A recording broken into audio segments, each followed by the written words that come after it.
2. Look at this screw gauge. It's a U-shaped metallic frame with two shafts.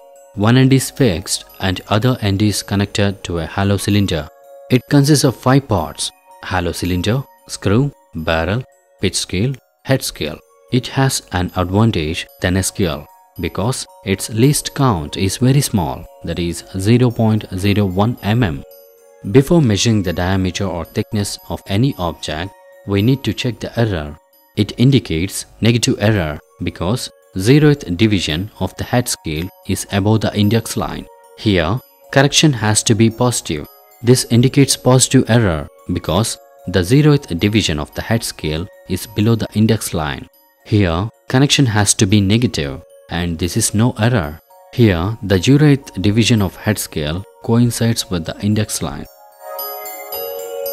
First, let's measure the thickness of a glass piece. Now place it in between two shafts and fix it tightly with nut.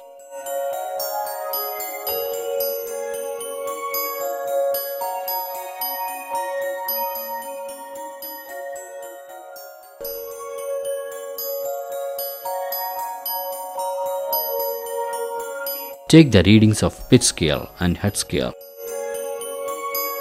Here the pitch scale reading is 6 mm and head scale reading is 85 divisions.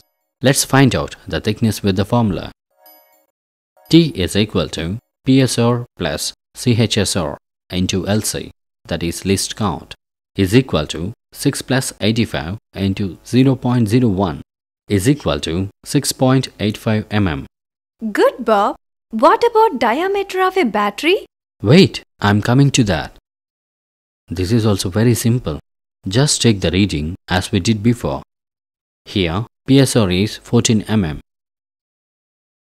and CHSR is 70 divisions. Now calculate this. Finally, we get 14.7 mm. This is the diameter of the battery.